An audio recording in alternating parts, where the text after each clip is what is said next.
There is no cool way to say this, but I am terrified of spiders. Petrified of them. The spider that freaks me out the most, this might surprise you, it's not the tarantula, it's not the black widow, it's the daddy longlegs. Yes, right? If you don't know what a daddy longlegs is, it's like a pencil eraser with a bunch of like spindly fucks coming out of it, you know?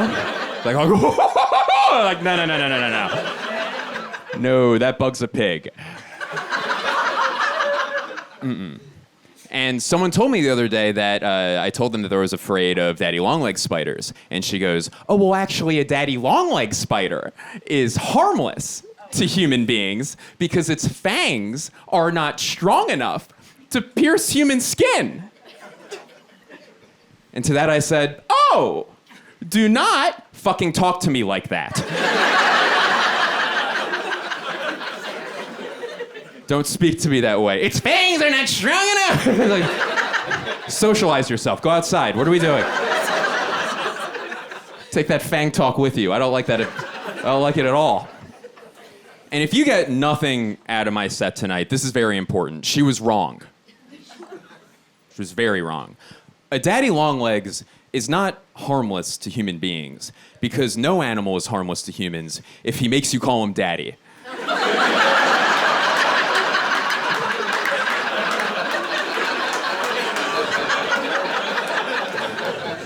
Ah, yeah, look at daddy's long legs. Oh, God.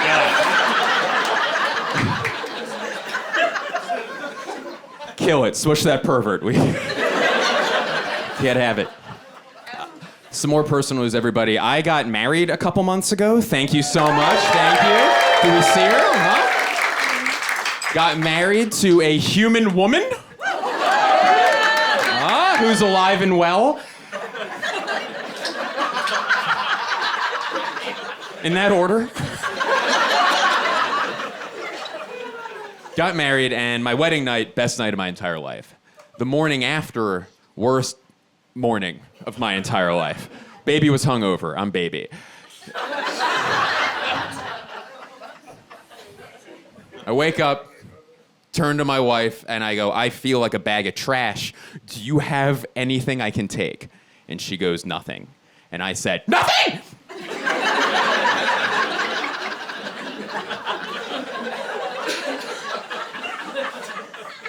And I realize that voice doesn't scream provider.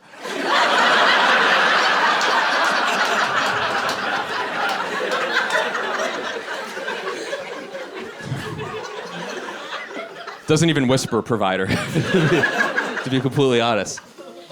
So I asked if she had anything, she said nothing, and I go, Baka! So she's supportive. She starts going through her bag, and she pulls out these pills. And she goes, I have Midol.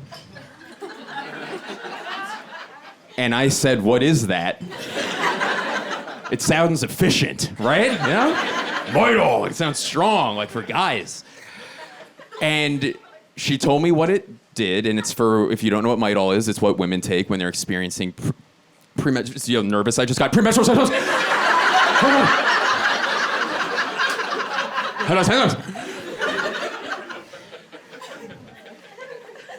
And I said, beggars can't be choosers. What are these symptoms? And she's looking at the back of the box and she goes, all right, well, these help with cramps. And my tummy was a disaster. I was like, I have terrible cramps. What else does it do? And she goes, it also helps with bloating. And I said, I'm in my 30s and I ate dinner after 6:30 last night. I'm pretty bloated right now. We're 2 for 2. This drug's incredible. What else does it do? And then she said, oh, and this version actually helps with headaches. And I go, give it to me! I took 2 Midols, and I have never, ever felt so good in my entire life. So now I just take Midol. I take it all the time. I'm on 4 right now, and I'm glowing, Daddy.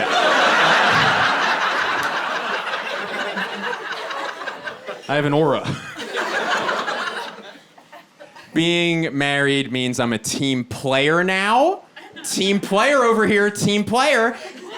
Thank you. So when my wife asked me to go on a ghost tour of a Revolutionary War fort,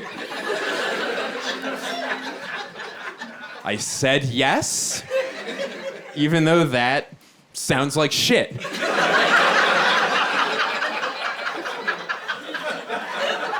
Fuck would I want to do that? It's a terrible idea. Yeah, put me next to scare me people. You know who I'm talking about.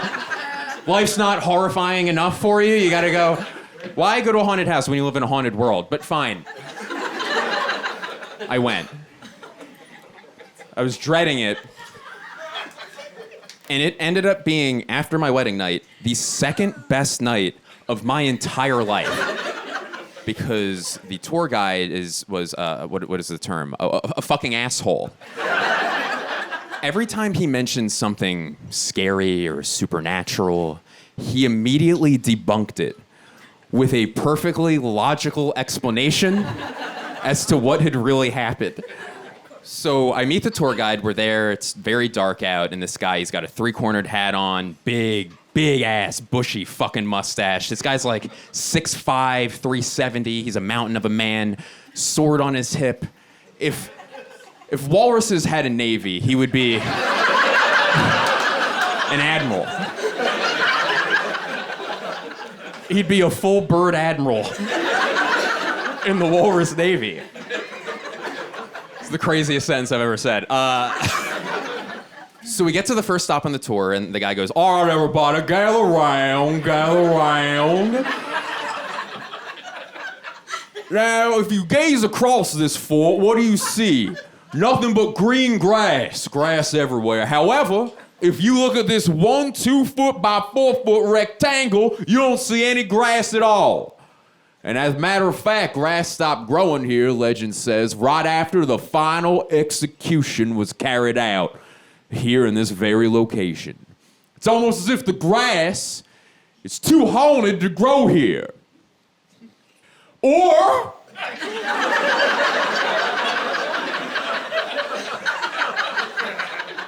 perhaps no grass grows here because it is the lowest point of the fort.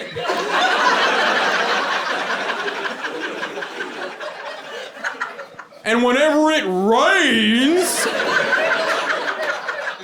all the water congregates in this 1 2-foot by 4-foot rectangle, rendering it impervious to seed.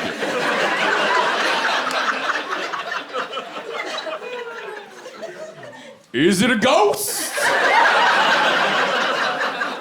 Or is it science? Who's to say? And people are confused. This is not what they signed up for. I'm thrilled. This is what I signed up for. I didn't know it yet, but it was. So the tour continues, and we get to the next stop on the tour, and the guy goes, all right, everybody, gather around, congregate. Now, I need everybody here to be quiet. What is that sound you hear? What is that sound? Listen up, what's that sound? That's right, silence.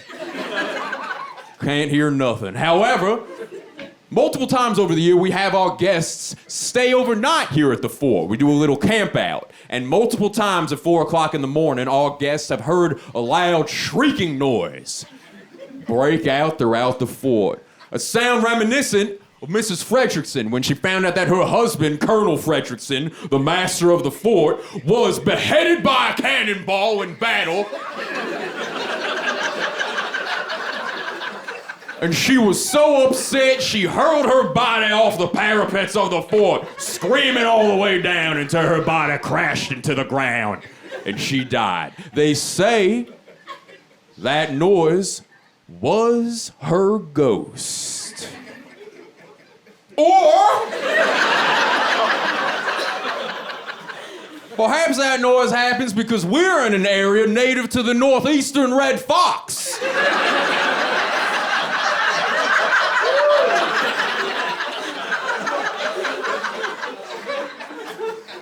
And their mating season is late October, early November. Oh, I don't know, right around the time of this tour right now. And the female northeastern red fox's mating call is eerily similar to that of a bereaved woman. Is it a ghost? Is it a horny fox?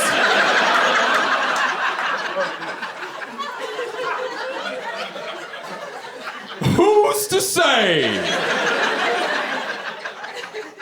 And I have pissed my pants laughing. I'm with urine.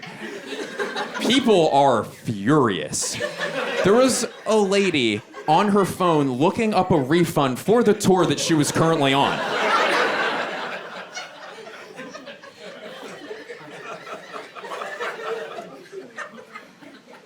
So we get to the final stop on the tour, and we go to what I believe was the old Blacksmith shop. And this part was actually legitimately creepy. This part creeped me out. So we walk through this kind of a makeshift entrance, and there's like candle light, flickering on the walls. You hear the howling of the wind. It was sinister in there.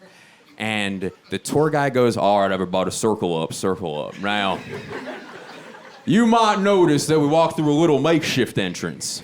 That's because that main door, it's not stuck, but it would take many a strong man to open up that door. However, every once in a while when we're closing up for the night, we have multiple tour guides report that they see that door wide open.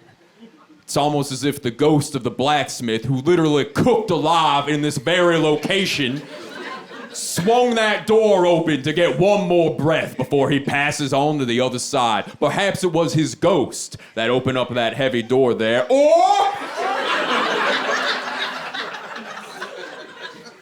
perhaps that door's open because we're 1.5 miles away from the airport.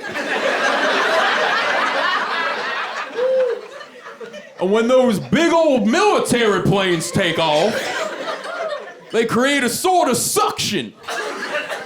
A suction, I don't know, strong enough to open up that big old door over there? Who's to say? And this woman snaps. She goes, "God damn it!"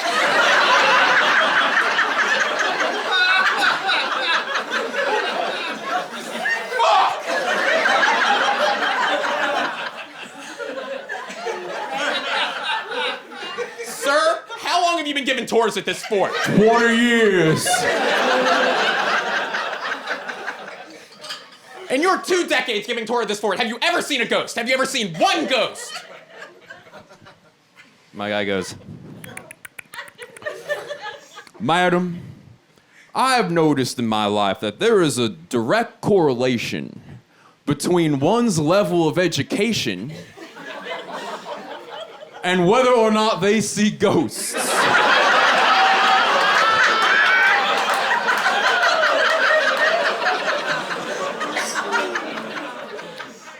I have a PhD, so no, I've never seen a ghost."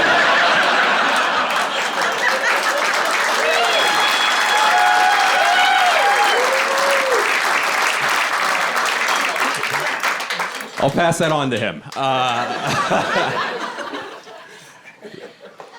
My wife and I, we got married later in the day, so we got to spend the morning together. Often the bride, they have to get whisked off to hair and makeup, and it's pretty immediate, but we actually were able to have a nice morning together. So we were able to kind of look back on the history of our relationship, the chronology of it, and we started reminiscing, and we were telling each other a story about the last date that we went on before we met each other.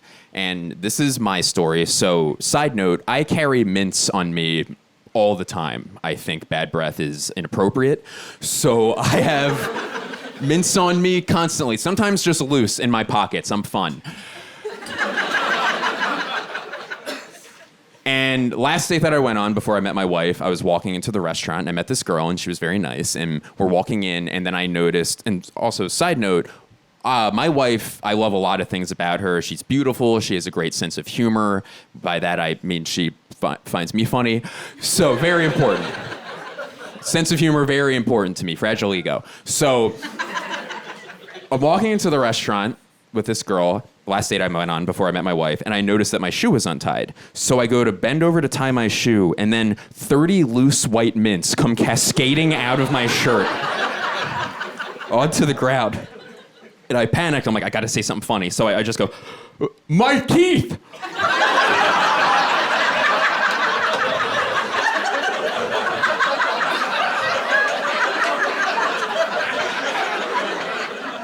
No laughs. No laughs at all.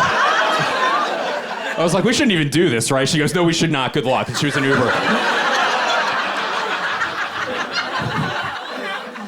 My teeth. So I've been living in Los Angeles for the past 10 years, and I just moved back to my hometown of Philadelphia. And being back, also, a lot of memories have been coming back to me since I've been back. And I was driving by my middle school the other day, and this memory came back where, I don't know if this ever happened to you, but you remember something that you witnessed when you were a kid, and at the time it seemed totally normal because you're a child, you don't have perspective, and then you look back on it as an adult, and you're like, wait, what the fuck was that? Like, what was that behavior? Yes. Yes? Yes? Yes! Yes! Okay, this has to stop. So, thank you. Thank you. Holy shit. This is pure alcohol. This is hand sanitizer. I drink hand sanitizer when I'm on stage. So, this happened to me. I was driving by my middle school, and this was a memory from 6th grade, where my 6th grade teacher, she was our Spanish teacher, and she would like make the white kids change their first names to Hispanic names. What was that? Does it help you learn? It's like, okay, so I'm a Jose now? I don't understand. I'm going through puberty. I have enough of an identity crisis as it is. But my best friend Jeff, he didn't play ball. On his name tag, he wrote Mr. Goodbar. Like the candy bar. And here's the memory. My teacher sees it, and she lost her mind. And she goes, you can't call yourself Mr. Goodbar! And he goes, why not? And she goes, because Mr. Goodbar is a porn star!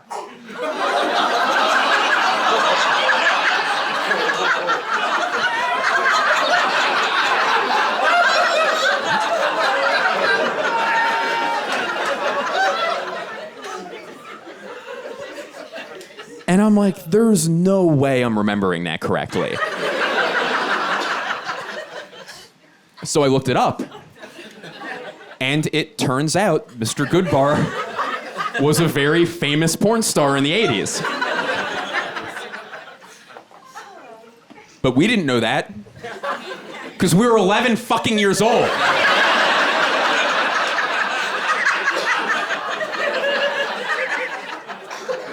Senorita Pregunta.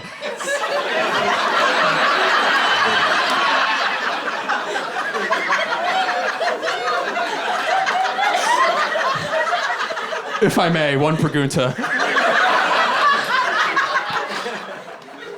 Como se dice too horny to teach? How do you say that?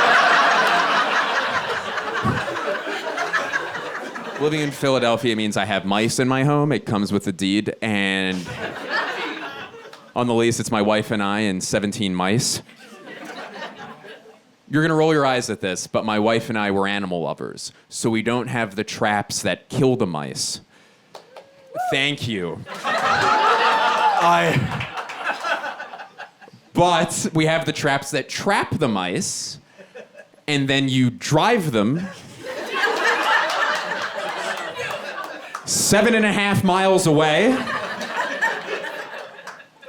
Because apparently someone drove them 7 and they came back.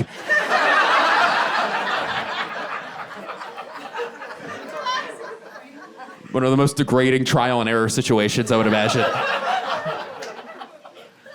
So you rehome them. You rehome the mice. That's what you do. And it's weird. I've been working my entire life to become a professional stand-up comedian, and now it turns out I'm just an Uber for varmints.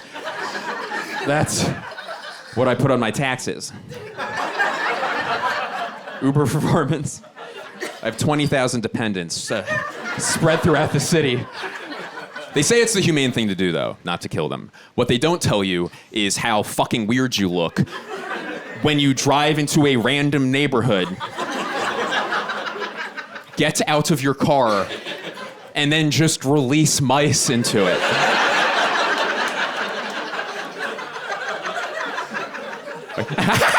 Be free!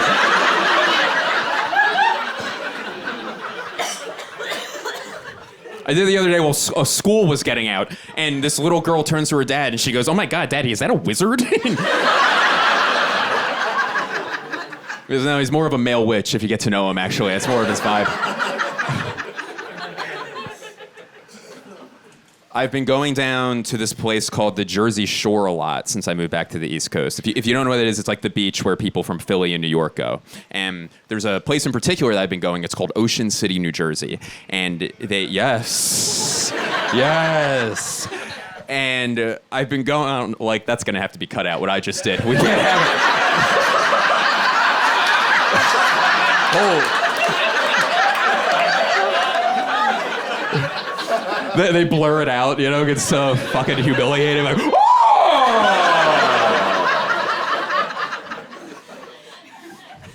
My apologies to the editor of this special. I apologize. So I've been going down to Ocean City, New Jersey a lot, and they had this issue where this is a real thing. Seagulls were dive bombing people on the boardwalk, and they were knocking food out of their hands and knocking hats off ladies' heads. So the local government in Ocean City, New Jersey, their solution to this, after much deliberation, was to hire a birds of prey company to release hawks into the air to go to war with the seabirds? What the fuck? That was your solution? And one of my favorite things to witness in life is this thing that I call the I fucked up at work walk, where you messed up at your job and you have to tell your boss, and you're not going to get fired, but he's going to be a real piece of shit about it. So you're kind of just trudging, you know, like you're fucking bummed out. And I saw a guy doing that on the boardwalk, and I will paint a colorful description as to what this man looked like. In his one hand, he had a little hood. How little? You might be wondering? A hood so little it would fit perfectly on a hawk's head.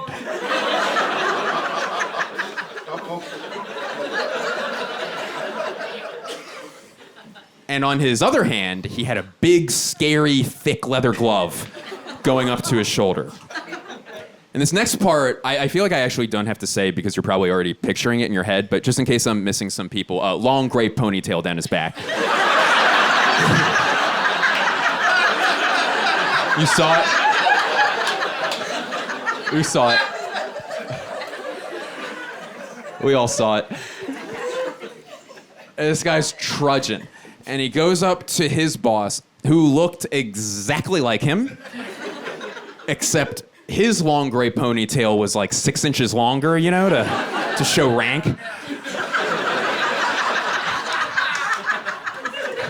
Excuse me.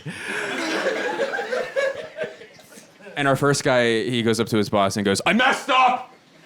And his boss goes, "What happened?" And he goes, "I lost the bird!" And his boss goes, "How do you lose a bird?"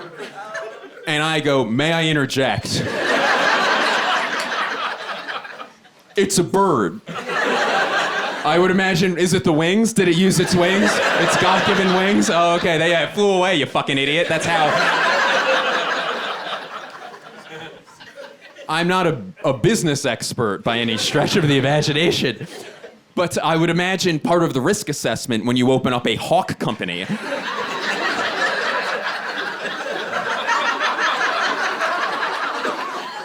some of them are gonna fly away. They're gonna fly away. Hey, you lose a bird. Oh my God, it hit me over the head with a fish, stole my iPhone, hailed an Uber, and drove away. Immediately after our wedding, my wife and I, we went to our honeymoon. So we did it the day after. We didn't want any time to elapse. We wanted to ride it out. And we saved up some money and we went to Portugal. And we were flying out of Newark International Airport and we're in the line to board the plane. And then all of a sudden, so there's people from all over the world there. It was a very busy terminal. And then a voice comes over the loudspeaker and I just hear, boop. Yeah, we are very, very sorry. This is a very dirty airplane. This fly from Newark to the Lisbon, it is a very, very dirty airplane. So we have dirt in the aisles, and we have oil in the carpets, so we have had to recall the cleaning crew for a second time to clean this dirty airplane. It is not fit for the skies, so we have recalled the cleaning crew for a second time. We apologize for the inconvenience. It will be delayed for 20 minutes. Boop. And I look at my wife, I'm like, I fly a lot for work. I've never had a plane not take off because it was too dirty. But okay, we were still riding off the high of our wedding. We were so excited, it wasn't gonna bum us out or anything. Then 20 minutes later, we hear, boop. Yeah, this is a very, very, very dirty airplane. There is gum in the armrests. So we have had to recall the cleaning crew for a third time. We apologize for inconvenience. This flight has been delayed another 20 minutes. We apologize for inconvenience. Boop. And I'm like, how dirty is this fucking plane? What happened in there? What is going on? And then for the first time, I saw my wife's spirits start to dip, which really broke my heart because it was really important for me for her to have an amazing honeymoon. So to cheer her up, I started making fake announcements in the line in that guy's voice as to why the plane was too dirty to take off.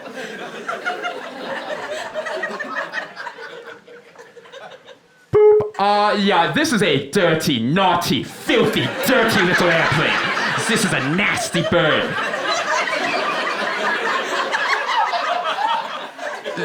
There are rats. This plane has been overcome by rats. They are massive rats, nutria rats. So we have had to arm the cleaning crew with rifles to take out,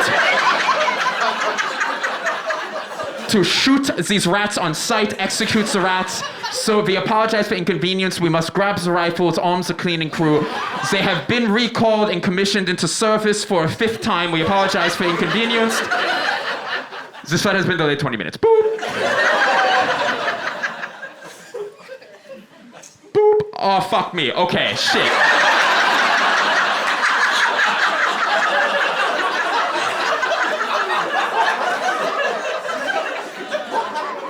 Do not shoot the messenger, and I am saying that to the cleaning crew because they are armed right now. These rats have built a fuck in the doorway to... I apologize. What is the American word for sticks in big wall? I'm sorry, a dam, not a fuck. I apologize. Okay.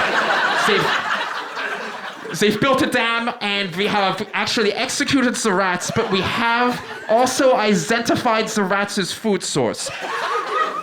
The previous flight was filled with people with the celiac disease.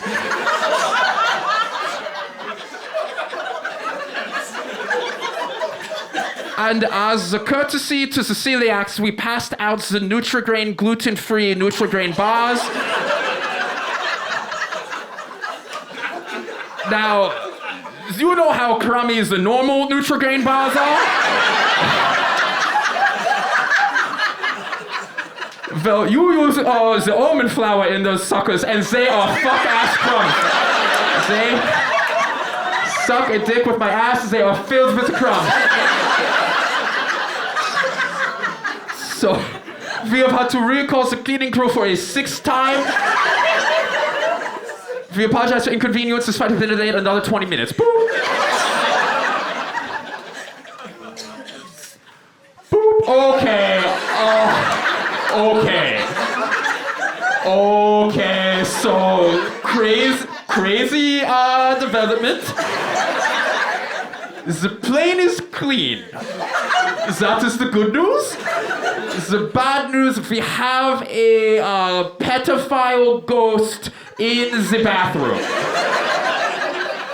Now, you might be wondering, how does pedophile ghosts get locked in the bathroom? That is a great question. We have great answers. So, there was a flight in 2017 going from Newark International Airport to the Austin International Airport, Bergstrom. And the flight had to make an emergency air landing, excuse me, it's English as a second language. And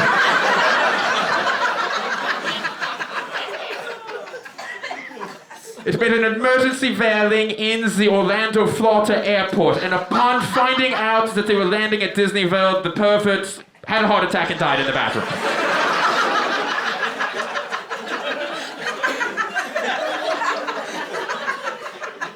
So we have had to call in a shaman, a shop person. Be very...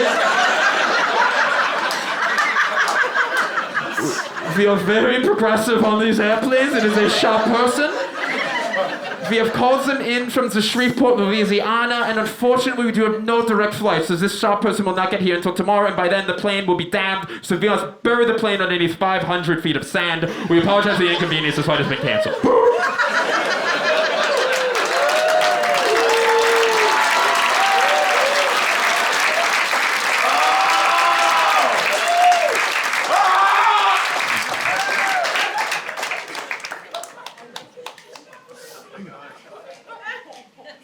Strong water. Fuck. Who needs it? Somebody clean. No, I'm kidding. All right. I'll clean it up. Now, I know a lot of you are looking at me and you're like, "That's the perfect male physique." I know. But never meet your heroes, because it turns out I actually have a bad back. I'm sorry to break your hearts. It's not perfect up here. I have a bad back, which is bullshit, by the way. Like, I'm getting older, but I'm not bad back old yet, you know? Like, I feel like the warranty on a back should be 35 years. I feel like I should be able to take my back back to the back store and go, excuse me, I have 1 year left on this bad girl. And then they'd look into my file and be like, yeah, sometimes it says that you like to get drunk and drop the back down the steps. And I'd be like, whoa, okay. Once. Twice, three. Okay, I get it. Warranty's been voided.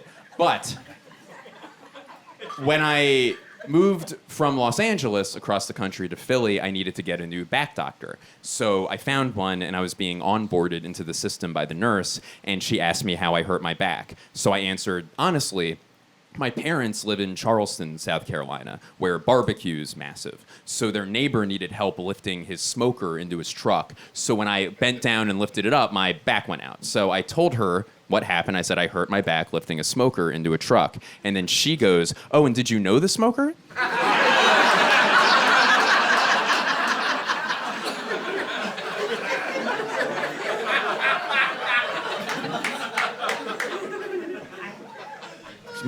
I was like, it was their neighbor's smoker.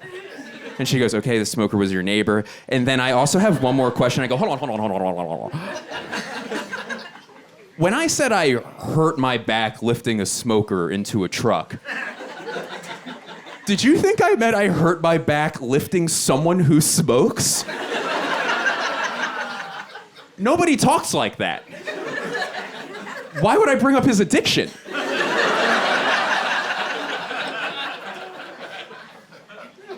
Blake, how'd you hurt your back? I was carrying an alcoholic up the steps, actually. Went out, yeah. Me and Peter, we're not okay. So, I've been trying to be more efficient in general. So I've been looking up these productivity blog things, and I researched something called a coffee nap, which is, if you don't know what a coffee nap is, it's a real thing where before you take a nap, you chug a cup of coffee really quick. And when you wake up 20 minutes later, the caffeine simultaneously hits your bloodstream and you're up and you're ready to go.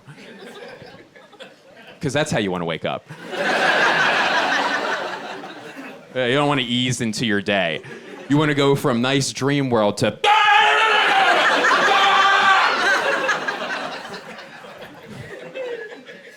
But if that's efficient, I can get over that part. What I can't get over is this part of the bargain, is who the fuck can just fall asleep right away? I don't know about the rest of you, but before I go to sleep, I like to second guess every decision I've ever made.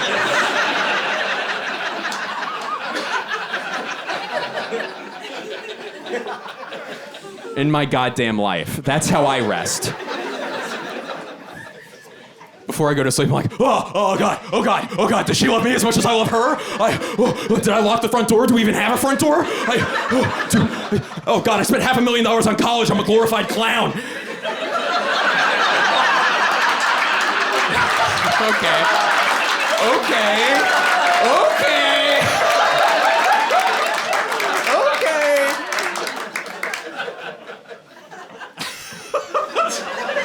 Oh God, is that what my laugh sounds like?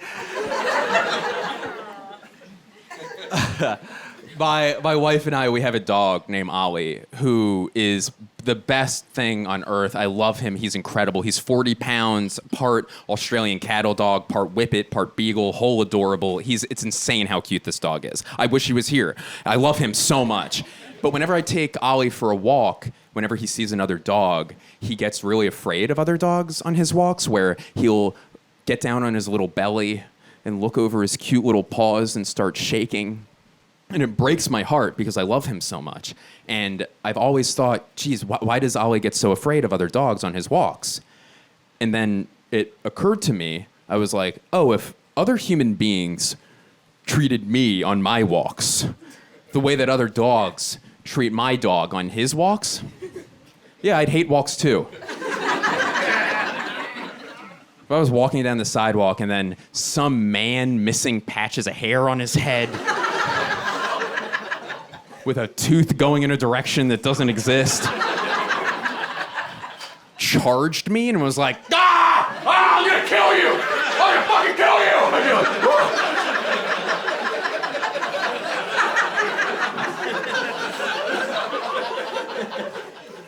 But if I kept walking down the sidewalk, I'd turn a corner, and then there's just a massive guy standing there, 4 times my size, going, I hate you! I hate you! I hate you! I'd be like, oh no! And if I turn another corner, and then there's a tiny guy standing there, 1/4 my size, with an attitude, just going, die! Die! Die! Die! Die! Die! Fuck that.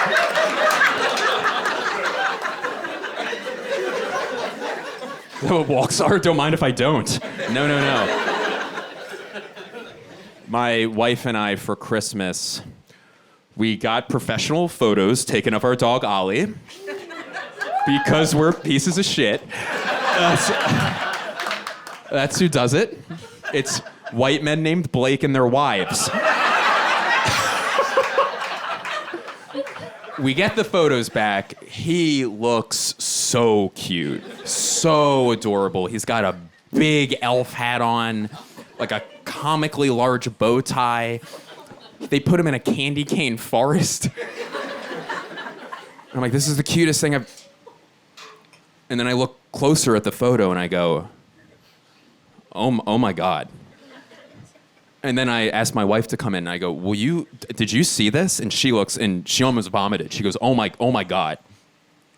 The photographer had took it upon themselves to edit my dog's penis out of the picture.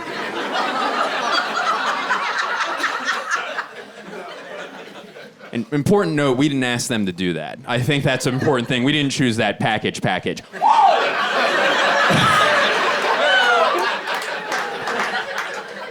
Sorry, that will also have to be cut out. Why would they do that? Why would you edit? Why would they do that? I don't understand. See how fucking frazzled I am right now? I'm just thinking about it. And what was I supposed to do? Go back to the studio and go, you put my dog's pee-pee back in this picture right now!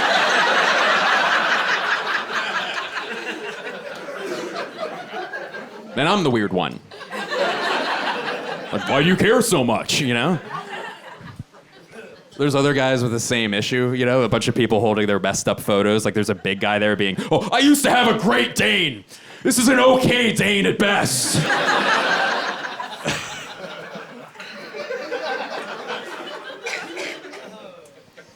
I am a big Philadelphia sports fan, and because why be happy? Why enjoy your life? And I was in between tour dates and writing jobs recently, so I got a little bored and I got really crafty. So I went online and went online. I sounded like 1,000 years old. I went to the eBay portion of online.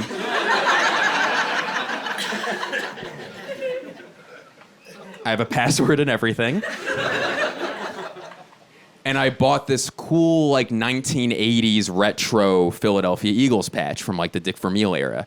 And then I went on RalphLauren.com. It's been a good year.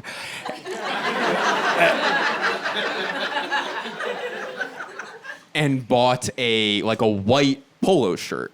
And when the two things arrived, I hand-stitched the patch over the horse on the polo shirt to make a really cool, like, 1980s Coach-looking shirt. It's really cool. It's really cool. It's really cool. The shirt's cool. It's a really cool shirt. So I got a writing job, thank God. I show up to work the first day, and what else was I going to wear but the really, really, really cool shirt that I made? So I show up in this awesome shirt, and I meet my boss, and it turns out he was from the Philadelphia area. He was a big fan, too, and he goes, "Hey, man, I love your shirt. Where did you buy it?" And I go...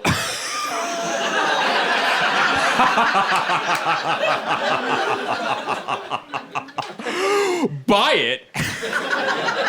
I made it.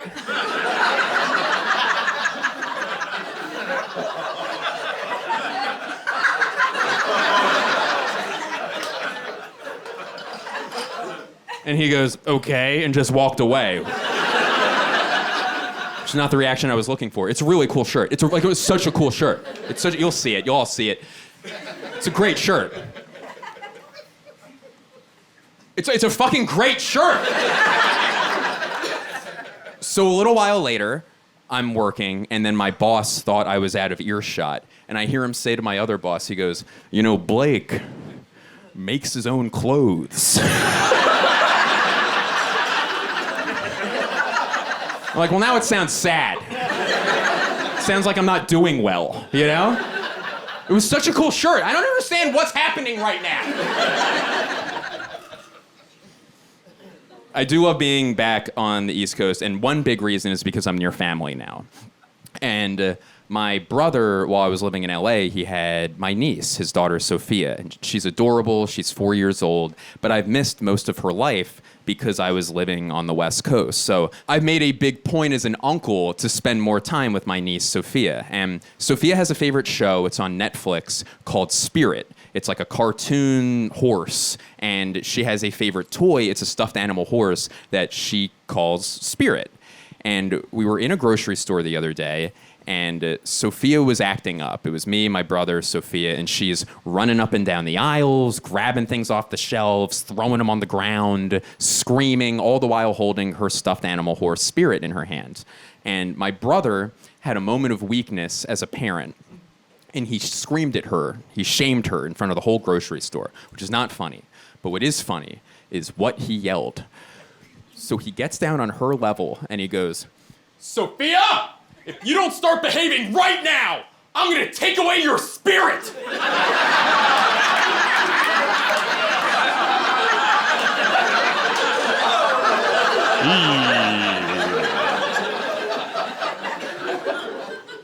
And nobody in the grocery store knows who Spirit the horse is.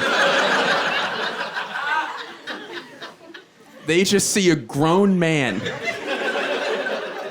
threatening to rip the soul out of an adorable little girl.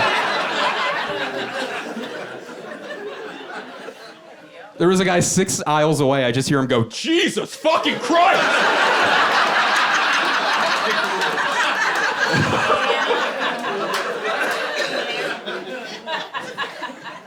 Now, I know earlier when I said if you get nothing else out of the set, take this away about the daddy thing. I would like to amend that. So I see a lot of us are around the same age, you know, like 30s, 40s, but I did see some younger people come in here, people in their early 20s. So this piece of advice is for them. The rest of us, you're going to be like, obviously. But this is for the younger people. Don't live with a stranger.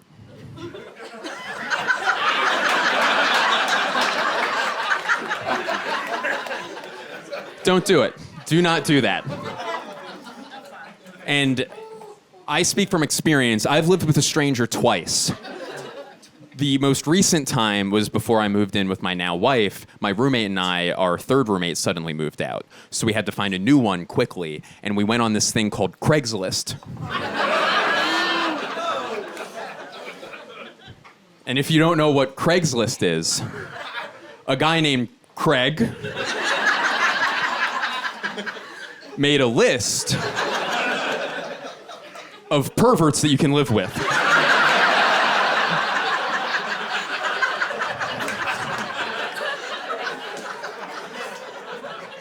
He put it on the internet, don't go near it.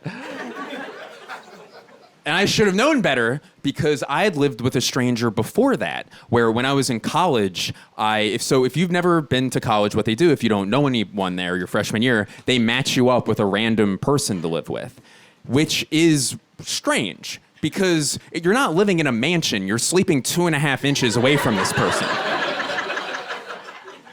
Just because we're young doesn't mean it's okay, you know?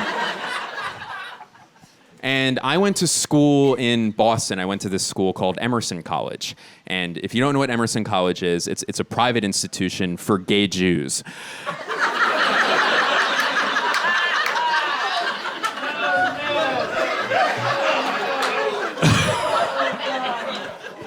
They put it in Boston. It's accredited. So went to Emerson. And I didn't know anybody at that school, so I got matched up to live with a random person. And I get there, and I was super nervous. I had never lived out of my hometown before. I was moving up to a city I've never lived in. And I meet my roommate. His name was Ryan. Still is.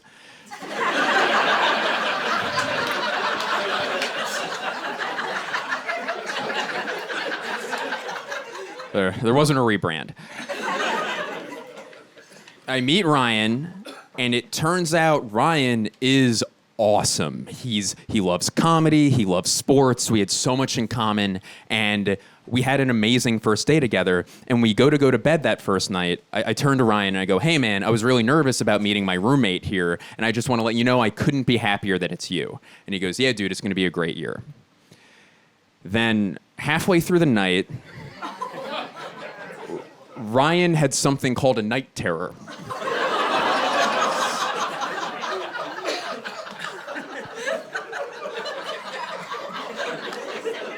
And if you're like me at the time and you don't know what a night terror is when you sleep in such a scary way, you terrify the night. Medically speaking, that's what it is. So I'm not sleeping soundly, I'm in a new bed, you know, and then halfway through the night, I turn in time to see Ryan raise up out of his bed like the Undertaker out of a fucking coffin. And he looks at me with his dead eyes and starts screaming, "There's a baby! There's a fucking baby!" And I was like, what is that? What? Because I didn't know what a night terror was. I'm from a good home.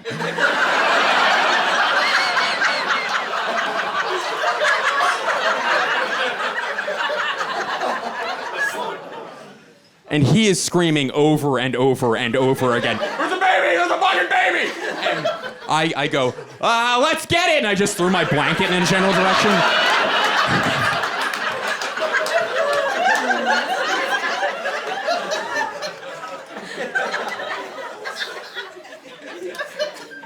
Because I didn't want to come off as a square, you know? Like, let's get that baby, daddy. And he is screaming over and over again. I cannot emphasize this enough. "There's a baby! There's a baby!" And I remember just subconsciously bringing my leggies up onto the bed because I was like, does the baby bite ankles? What does it eat? Is it ankles? And then Ryan, he's up now. He stares at the wall for 10 seconds in dead silence, which is so long. And then his head snaps back at me. And he screamed the 5 scariest words anyone's ever screamed at another person.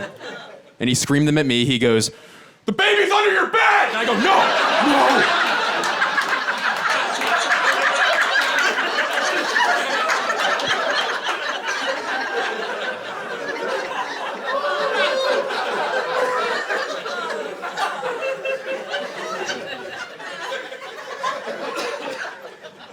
And Ryan rushes me, runs up to the bed, lifts it up with me in it, uses his legs, not his back. He's not a fucking idiot.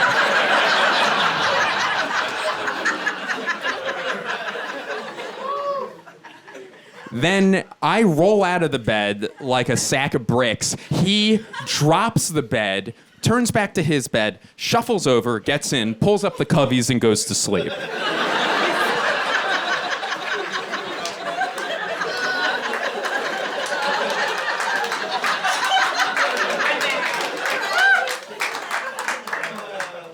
And I'm crying. I'm sobbing in a way where I'm wet for some reason. Don't know what that is. Is it tears? Is it sweat? Is it urine? We'll figure it out another time. There's no time. This baby is afoot.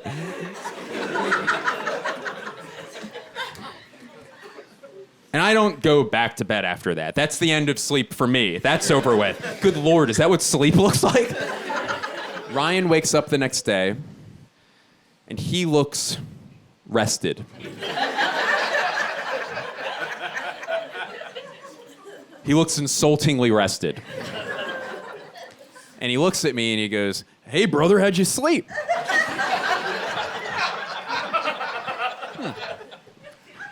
"Not good, dude.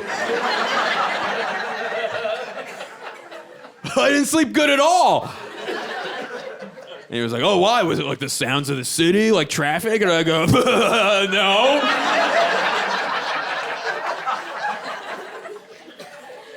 It was the baby? The baby? It was under my bed? And he goes, "Dude, you sound crazy." And I go,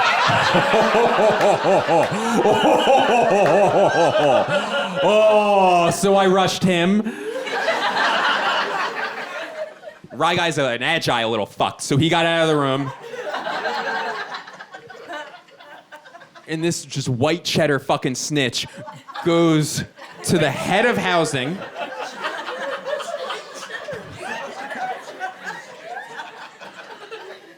And told the head of housing that he didn't feel safe living with me anymore.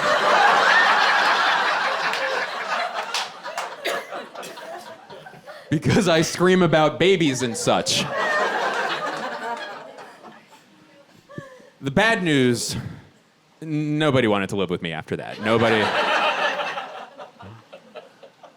But the good news is I got the room to myself for the rest of the year. Thank you so much. Thank you. The baby stayed. You are all amazing. Thank you so much. I'm Blake Wexler, everybody. Thanks for making this a great one. Enjoy the rest of your night. Thank you.